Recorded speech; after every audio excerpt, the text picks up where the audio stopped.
Hello, I'm Rebekkah Rosewood, and I'm here to help you keep your curses hexy and your hexes sexy in this snarky true crime and paranormal podcast. If you like a little personality with your true crime and a little scare with some flair, I've got you covered. Thrice Cursed is available anywhere you listen to podcasts. You can also find my curse content on Instagram, Twitter, and Facebook at Thrice Cursed Pod. And you can find even more at thricecursedpod.com. Until then, keep it hexy. The podcast you are about to listen to contains at least one of the following: strong language, disturbing topics, abusive opinions, generally things that aren't appropriate for little kids or overly sensitive people. So, if any of that stuff's going to get your nose out of joint, this is your chance to turn it off. Welcome to I Had to Say It, the podcast where I talk about things that I feel need talking about, and sometimes they're not getting the attention they deserve. And your feelings, they're not under consideration. Hey everybody, welcome to another episode of I Had to Say It. Today we're going to talk on a few things that have been going on recently in the media. As everybody knows, I am not a huge fan of just accepting the narrative. And that's part of what I want to talk about today. And furthermore, spoken in the past about how I feel about celebrities and their giving their 2 pennies on everything. I'm more than willing to acknowledge everybody has a right to an opinion. I am sick to death of unqualified assholes speaking like their wisdom because they are good at something that has nothing to do with what they're talking about. In this particular case, I'm thinking primarily of LeBron James. I have never been a fan. I think the guy's extremely overrated. He's big. He's not that great. He's always had a great supporting team. He's never carried a team on his own. He's gone to the dance way more times than a lot of other people and come away with less wins. The guy is not... He's overhyped, and he is in no position to be offering anybody advice about shit.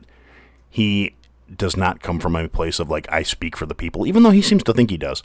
The arrogant prick, since he was a kid, has never had to live in the real world because he's good at putting a ball through a hoop, and he's not even great. He's just good. And he was ahead of the curve by a long shot, partly due to his size, maybe, and yes, he's got some skill, but he's not nearly as good as he thinks he is, much less as all the people that kiss his ass think he is.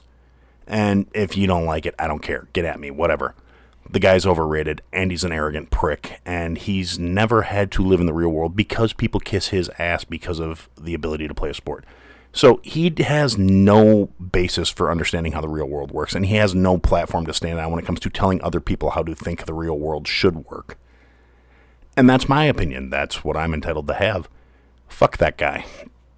And that being said, in case you're wondering what set off this rant, I want to address there have been, additional shootings by the police of people since the last time I made this post. I'm getting really sick of having to talk about it, but this is what the media keeps bringing to attention. And they only emphasize the controversial shit that is going to stir up butthurt feelings between people, that is going to make people mad at each other. Not mad at the problems, I'm tired of all these narratives of people trying to say, particularly people that have no knowledge of the situation or the circumstances. And recently, the shooting that I'm referring to was the issue of the shooting of Rebekkah Bryant. Now, and I apologize if I mispronounced her name. This is a 16-year-old girl that was shot by an officer because she was going at 2 other girls with a knife. Now, I really feel bad for the cop in this situation. I'm sorry the girl's dead, and I'm not trying to minimize that. But to all the people that are out there acting like this was a deliberate act of racism because it was a white cop who shot a black teen female, it was not a deliberate act of racism, and this guy was put into a lose-lose situation as soon as he was the officer responding to the call. People are trying to say it's his fault because she called the cops and she wound up getting shot. She was literally trying to stab another person as soon as he was on the scene. If you haven't seen it, the body cam footage is available out there. And it shows if he would have done nothing, if he would not have acted, someone else would have been either severely wounded or killed. The knife in her hand is plenty big to end someone's life. And this guy was put into a shit situation as soon as he was on the scene, because if he wouldn't have stopped her, he didn't care about the black girl who got stabbed. If he did stop her, which he did, he was racist for shooting her. And I have a problem with that. Like I said, this cop was put into a lose-lose situation as soon as he responded to the call, and he was doing his job.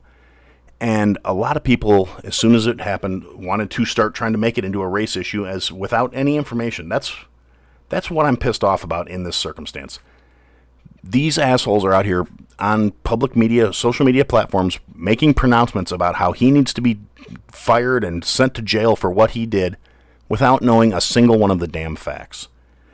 And the first fact of the matter is he could not do nothing in that situation. He had to do something. He had to act to stop the girl with the knife, the armed individual who was actively trying to stab somebody in front of a police officer. She didn't stop when he rolled up with the sirens on. That she kept fighting, had a knife, was ready to stab someone on the hood of a car. These are not me trying to justify anything. These are facts. These are things you can see watching the body cam footage. The simple fact of the matter is, a lot of people are going off saying, well, she didn't have to die. He could have shot to wound. You don't train, anyone who's familiar with firearms, you don't train to shoot to wound because you're a lot more likely to miss aiming for a limb. That is a very skilled shot to shoot someone in a limb, because no matter how much you practice, it's a small target. People move. You're not going to necessarily incapacitate anyone by shooting them in the leg or the arm or whatever these people think is the magic solution. You train to shoot center mass. That is how you practice with a firearm, because that increases the likelihood of hitting the target, not missing, not hitting something else, or wounding another person in the line of fire. And it's the most effective way to stop someone. So, in terms of that, that's how it's going to work. And blaming the guy for doing what is the proper way to handle the situation as far as discharging a firearm goes, that's just out of line. The second thing is, all the people who are sitting out there saying, well, he could have just tasered her. Obviously, the general concept by society at this point does not understand how a taser works. I'm not sure of the exact statistics, and I'm pretty sure different departments have different guidelines, but I believe it's if somebody's within 14 feet, I think is the effective range of a taser. Here's the problem.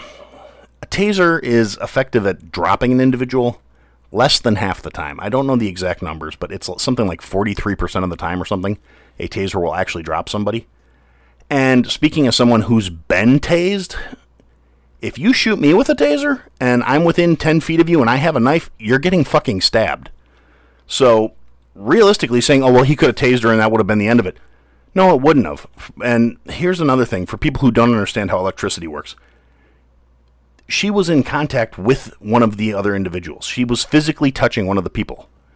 And electricity will travel through both of them at that point, which further disperses the effectiveness of a taser.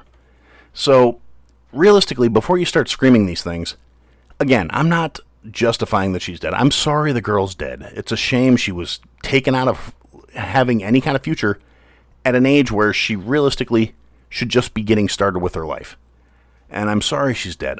But instantly calling for this guy to be charged and crucified because he was white and she was black, it's not like he actively sought out the situation. She called the cops, and then when the cops showed up, she was in the act of trying to physically harm or kill another individual. And one other thing I really want to interject into this little tirade is everyone's talking about how the cop is to blame for all I mean, yes, he shot the girl. She's dead. What I want to know is, how come nobody's holding all the other assholes who were standing around during this fight accountable for intervening? How come nobody's saying, why didn't anybody break up the fight? How come nobody's saying, what about all these people who are testifying as witnesses that the girl didn't need to get shot, that weren't doing anything to stop the violence before the officer arrived on the scene? A whole bunch of people stood around and watched these kids fight and didn't do shit. You can't look past that when you're starting to scream for how there's no justice and there's no righteousness and everything. The fact that people do this, and we've got these celebrities from the armed, protected shelter of their lives where they are not dealing with the shit real people deal with. out here saying shit that is inflammatory and that will incite violence and problems and calling for shit to happen that's not going to directly impact their lives just really irritates the living fuck out of me. So, being the kind of person I am, I decided before I go off shooting off my mouth about how this is pissing me off, and yes, there should be an investigation. They should look into the circumstances behind the shooting. I'm not saying there shouldn't. Every single time an officer discharges their weapon, I believe there needs to be accountability. They need to be able to prove it was required. I think this particular circumstance, I can see why he fired the gun. I can see that. I've watched the footage more than once. That girl was trying to kill someone, and she was doing it in front of a cop. The cops, when you call them for a violence call, do not show up quietly. She knew they were en route. She knew they were on their way. And yeah, it was 2-on-1. You know what? Neither one of the other two were armed from what I could see from the body cam footage. She could have taken that ass whooping for 5 minutes until the cops showed up. But instead, she decided she was going to get a knife and try and stab somebody in front of a cop car. It's the position of the officer shows they were still moving when he got there and got out of the car. I'm all for your inquiries, but saying this guy just because he did what had to be done in a situation that was horrible and shitty to begin with, saying this guy's life should be over and he should be in jail and all this other shit is irresponsible on the low end of how much I think it's a shitty thing to say. The simple fact of the matter is, if you don't know the circumstances, if you don't know the situation, particularly all these assholes that were tweeting as soon as the word went out that a young female who happens to be black was killed by a cop who happened to be white. He wasn't out looking for trouble. He didn't randomly stop her and pull her out of a car and shoot her ass. It was a shitty situation. He was responding to a call. Stop trying to make the guy into the villain before the facts are out. That's the part that I keep coming back to. All these assholes making statements before all the information was even released based on what they heard on a tweet or whatever. It's just irritating as shit. And so I did do a little digging. I looked into, because I'm sick of hearing about all these police shootings and all the, I mean, I'm not happy about, I'm a huge supporter of police reform, and everybody knows that. I believe in transparency. I believe in accountability. I believe there are good cops out there. I believe there are shitty cops out there. I believe the shitty cops need to be taken care of. They need to be called to task for what they've done. We need to get rid of the stigma of reporting shitty cops for being shitty. And this whole, the way the police department deals with officers who inform on other officers for being shitty cops. We need to get rid of that whole, we look out for each other. They need to look out for each other in the fact of they need to have each other's backs when they're acting righteously. If somebody's being shitty, they need to call them out because they're making everybody look bad. And it's just a thing. And most of the cops I know agree with that. They think the shitty cops are making their lives more difficult and they're making the circumstances worse. And they want to see them held accountable too. But they also know that if they try and do it, their lives are going to be made shitty by the other cops. And we need to get rid of that. We need to fix that. But looking at things from a purely statistical stance, as opposed to what's being reported in the general wider spread media, I went out there and I started looking at different articles that pull up different records. And I don't have a research staff. I don't have people I don't have a ton of spare time these days. So I do have to take other reports out there, but I went through things that have reference sheets and articles listing where they got their information, so I could at least spot check and verify. I'm not just reporting somebody else's fucking opinion. I'm reporting somebody else's research on facts, and after looking at several different articles, the two major things that stand out to me that I've found is, first and foremost, with a lot of these shootings where people are being shot by police officers, you can't necessarily say that it's racist, because out of those, yes, the system's fucked up, and there are a lot of good old boys out there that are abusing their power and making it about whatever particular axe they have to grind. But there was something like 6,000 officer-involved shootings, give or take. Out of those 6,000 shootings, almost half of the people that were shot were white. Cracker-ass, Caucasian white. like 46% of the police shootings, every police shooting since 2015, comes out to be a little over 6,200 shootings. Those 6,200 shootings, almost 2,900 of those shootings were white people.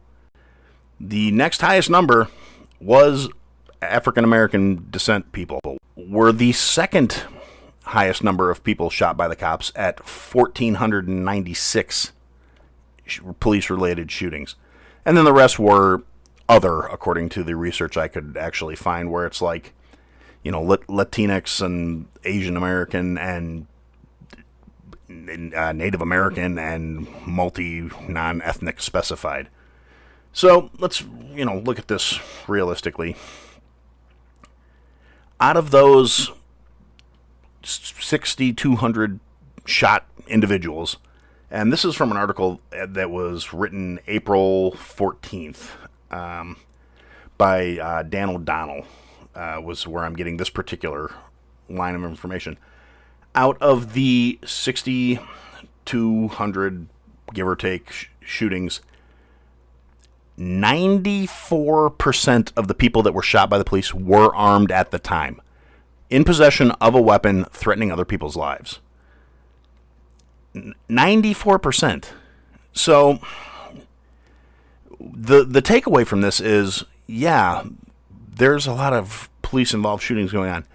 That's part of the job description, and it's not to say they're all necessarily justifiable. I don't have the data on every single case. But by and wide, it's not a bunch of random people getting hauled out of their vehicles and getting shot because they're not doing anything.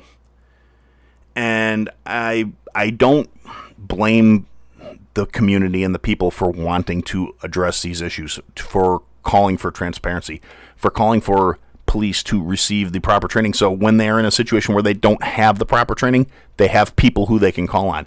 We need to restructure our law enforcement. They need to have the proper mental health support for themselves and for cases where they need to deal with people, because the people they're dealing with are not going to be in their right state of mind a large portion of the time. People that are freaking out because they're on bad trips on drugs, people that are having mental issues, people that are having circumstances that put them in situations where they have to deal with the cops. But the long and the short of it is, we shouldn't be turning to the police to talk down jumpers. We shouldn't be turning to the police to try and, neutralize situations. That's why they have hostage negotiators. That's why they have specialists for dealing with circumstances like that. Because you can't expect the cop on the street to be a master of all trades. They are there to enforce the laws and to serve and protect. It's in most of their slogans. It's written on a lot of cop cars. And every time we start trying to hold them accountable for anything beyond that, the blame is on us as much as it is on anyone else. We can't hold them to a standard that is unrealistic for a average human being. We can expect them to be accountable. We can expect transparency. We should be calling for these things. Those things should be in place. And a lot of this, like saying, oh, well, there's body cam footage, but if you don't release it, if it's not publicly available, so fucking what? That means, oh, well, we looked at it, we reviewed it, and we decide there's no problem. That's not transparency. That's kind of, trying to make a cop-out. The problem, like I said, these are statistics that I looked up because I'm really sick of the narrative that all this stuff is purely racially motivated. And people are trying to incite more division and more fighting over this instead of using the platform of, we're all getting shit on by the system and it needs to be fixed. This divisionist agenda that is being pushed by the media and by these celebrities who don't know any fucking better because they're not in touch with reality. And if you're taking advice on how to live your life based on someone else's celebrity status, you really need to sit down and reassess your own shit, because what in the actual fuck makes you think these people are qualified to be handing out life advice? A lot of them are where they are in the world because they caught a lucky break, because they happen to be good at something for whatever reason that doesn't involve any sort of extra wisdom or knowledge. It involves being good at one particular thing and getting well known for that one particular thing. And if that one particular thing you're famous or you're well known for is not a thought process kind of thing, if you are physically gifted, that does not make you a fucking expert on a single goddamn thing besides doing that physical thing you are good at. If you are a actor, that does not make you a sage. That does not grant you wisdom and knowledge. That means you're better at pretending to be something you're not. That's all it is. You're not even a creator at that point because you're spitting out someone else's lines. You're delivering somebody else's thoughts. You're satisfying someone else's story. And so you're a good pretender. Until you show some sort of merit and some sort of something that is concrete, something that can be grasped about why people should be taking your advice on how to live their lives, shut the fuck up and pretend. Nobody is following your Instagram feeds and all this other shit because you said something deep and moving without first proving that you're really good at being full of shit. That's, politicians too, because let's face it, these days, these bunch of self-serving assholes somehow manage to keep convincing people that they care about them and then literally doing everything to further their own agendas and their own well-being, simultaneously fucking over the very people that got them into that position in the first place. I mean, it's just this whole massive level of ingratitude that these shitheads... And we keep rolling along with it. We keep kicking along the can and saying, you know what, this is really how we feel about things. These pretenders should be telling us how to think and how to live our lives. Because people don't want to take responsibility anymore. People don't want to own up to making decisions. It's much easier to hand off the thought processes to somebody else. It's just generally easier, and we don't have to feel bad about the shit we're in because it's not our fault, it's their fault. And we keep buying into this narrative that the assholes who created the problems the world is facing right now are the same assholes that are somehow going to magically fix it. And that's a whole nother soapbox. I'm pretty sure at this point everybody knows I don't care for any elected officials at this point. There are a couple very minor exceptions of people I will give a pass because it seems like they at least have some sort of code and some sort of mores which they stick to. And their voting records show that they're not necessarily as hypocritical as the rest of them. They don't act quite as two-faced. But by and wide, I have no use for any of these fucks. They're parasites. I don't know why we are in this mentality of they are somehow worthy of running things. They're not supposed to be running things. They're supposed to be serving the public trust, and they don't. And we all know it. We all complain about it, but we let it happen. And so that's just something for you to think about. We're going to stick a quick break in here, and we'll come back and have a few other little things to talk about real briefly, and that will then we'll wrap it up. So we'll be back in a minute. Thanks. Do you experience digital eye strain from too much blue light exposure from digital screens? Baxter Blue glasses are not your average frames. These blue light lenses filter 80% of the highest energy blue light, eliminating 99% of the glare. This past year, we've all been glued to our devices more than ever. Personally, I can say I've been spending way more time in front of monitors and staring at my cell phone because we haven't had the social interaction through real life, so we have to go online and use social media.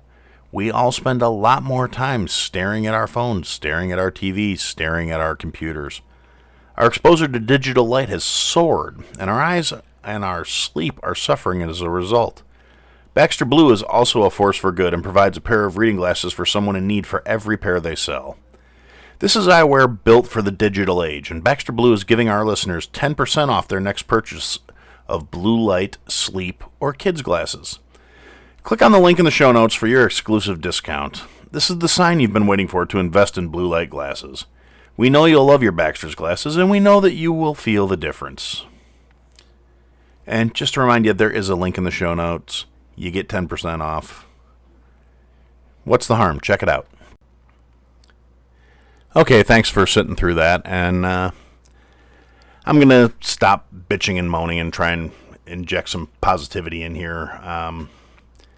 Just kind of to wrap it up real quick. Yeah, I'm not happy about police-involved shootings. I'm also not happy about people trying to act like that is something that we need to be divided over. We need to unify. We need to stop pointing the finger and blaming each other and saying it has to be a this way or that way. We need to get on the same fucking page. Everyone needs to work together, and I'm done harping on that.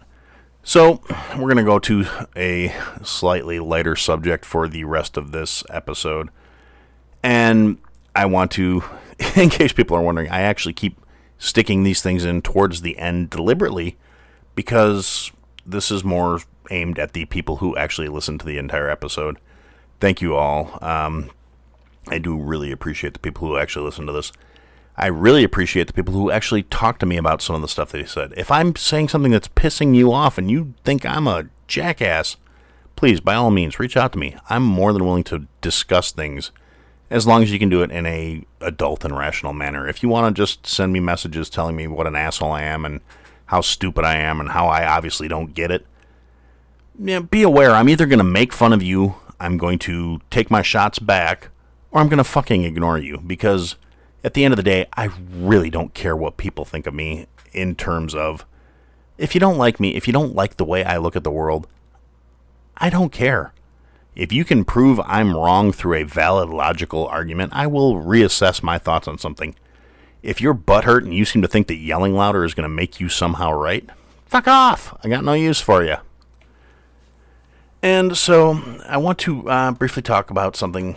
Again, like I said, the second half of these things, I like to try and at least inject a little levity, a little things I'm looking forward to, things I like. And I am really planning on getting back into doing some of the different other segments that I originally started on planning on having stuck in this show. I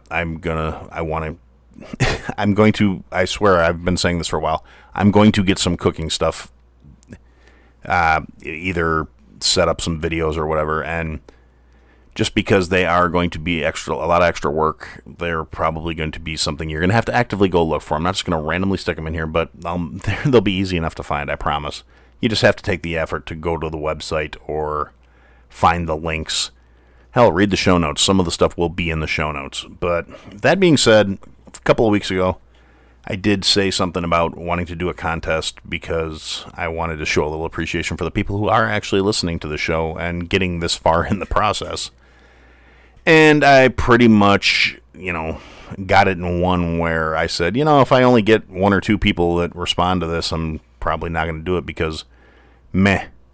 And literally got responses from 2 people. So to you 2 people, you know who you are. Thank you so much. You're fantastic. I will be reaching out to you to do something. I don't know what exactly, but we can talk. So thank you for, sending me some ideas and telling me there's some things you'd like to hear me talk about. And thank you for engaging. I really do appreciate it. And so with that being out of the way, something I was reading online a couple days ago, and I am excited with cautious trepidation. For anyone who's not familiar with it, I do play a lot of video games, or at least I used to. I don't have nearly as much time on my hands these days, but particularly during the whole Rona and being laid off and all that other stuff, I spent a lot more time playing video games than I do now. But one of my favorite series is the Borderlands series. I really enjoy the game. It's, looter shooter, a lot of really sarcastic adult humor in the game, and it's a lot of fun. And they are developing a Borderlands movie, and recently they announced the casting of a bunch of roles. Article came out Friday that they had announced pretty much the bulk of the main cast for what this movie's going to be. I'm really excited. I hope they don't fuck it up. There have been so many awful video game adaptation movies out there. The second Mortal Kombat movie comes to mind, Street Fighter. It's funny how many video game adaptations are actually based off of, brawlers. Those are not games that you necessarily have a lot of storyline to them, other than, people smack the shit out of each other. And those are the ones they're trying to adapt. And I did watch the new Mortal Kombat movie the day it came out. I was super stoked. I was excited about it. At this point, I'm not going to go into some sort of in-depth analysis, and I'm not going to do anything to spoil the movie for the people who haven't seen it yet. But it was entertaining. Was it, high cinema? Fuck no. It's a Mortal Kombat movie. Were there problems with it? Yeah, there were some issues. Was the acting the greatest? No, it wasn't. Were the character developments, super in-depth? No, it wasn't. It was a movie about people beating the shit out of each other. They added some weird plot elements that aren't, from the arcade. You know what? You got to do something to add story to something where the general premise of the game is beating the shit out of each other. And the fight scenes were pretty good, and they did some fan service stuff with fatalities and, some little quips here and there, but at the end of the day, it was a good, turn your brain off and just enjoy the guys slapping the shit out of each other entertainment. And the production values were way higher than that piece of crap second Mortal Kombat movie from back in the day. Because, and so I'm cautiously optimistic. They've started to deliver better on a lot of this stuff, so maybe they will take the property, and they've got a good solid cast. Hopefully it will be a good solid production and something worth watching. So I'm looking forward to that. I don't know what the release dates are. I don't even know if it's in pre-production or post-production or, they just announced the cast, so it's in pre-production, but hopefully the script will be decent. They've done, it used to be that comic book movies were shit too, and now they're some of the highest grossing movies of all time. So the culture is shifting a little bit. They are being more true to source material when they are trying to adapt things like this into films. And I'm looking at the staff. It's a really solid cast. I hope the movie works out well. It's got some pretty high name talent on there, and I hope it comes out good. So that is something that I am, personally looking forward to. And, well, hopefully, maybe some of you guys will be into it too, and we'll talk about it. And if nothing else, all the social media stuff, as much as I hate social media in a lot of ways, I think it's just insinuated itself into our lives so much. And with the pandemic and everything else, it's just found its way where it's become a much more significant portion of a lot of our lives. It's how we've replaced human interaction. And when there were other options for human interaction, I thought it was kind of ridiculous. But when it's the only options for human interaction, I've come to understand the necessity of it to a certain extent. I still don't want to be Insta-famous. I still don't want to be a influencer. I hate the fucking term influencer, and you guys know that. I hate the people who are like, oh, well, I'm an influencer. No, you're a parasite. You're a douchebag. You want free shit just for standing around and telling people that you got free shit. Everybody wants free shit. Go fuck yourself. And, sorry, just that came out of left field, but yeah, that's legit doesn't change the fact that that's how I feel about things. If that is your goal in life, is to have people know your name and think you're something special just because you're telling them you're something special, you can go fuck yourself, you egotistical just sack of garbage.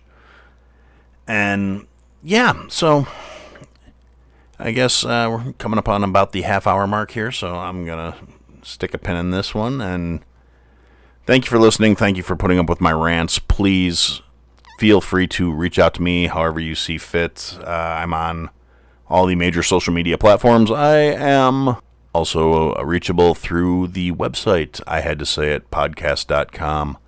That's got links to literally everything, including a whole bunch of other shows. If you're listening to me, I've said it before, I'll say it again, go check out the links page. Go check out all these other podcasts that are putting out really cool content on a weekly basis, in a couple cases, a daily basis. And I got a lot of respect for the people who do that. I don't know how you can do that kind of shit unless you're not doing anything else with your day, because this, for the people who don't realize it, this is an involved hobby. This is a process between producing, editing, recording, doing the support for it, trying to get the word out there. In the indie podcast community is super supportive, I think mostly because we all know how hard we're all working on it to do something more or less for the joy of doing it. I mean, some people may be doing it looking to get famous. Some people are looking at doing it like they want to be the next Joe Rogan or whatever. Me, I do this for fun. I do it for me. I do it for the people who actually listen and then, reach out to me and tell me that they like some of the crap I had to say. Sometimes I get people that don't like the stuff I had to say, but by and wide, the people who don't seem to care for me also don't seem to have anything to say to me about it. They just ignore me and go on their way. So good for them. So for now, that's what I had to say. Thanks for listening to another episode of I Had to Say It. If you liked what you heard, leave a review, give us a follow, give me some feedback. And if you didn't like what you heard, leave a review, give me a follow, give me some feedback. I'll try and fix it. Check us out on all the social media platforms. At I Had to Say It podcast is the trigger for all that stuff, for the search term. And if you want, check out the website, www.ihadtosayitpodcast.com. There's links to people that have been involved with the program, things I've talked about. There are some links available for some merch that we're working on, and there are ways to contact us there as well. And thanks for listening, and I look forward to talking to you again soon.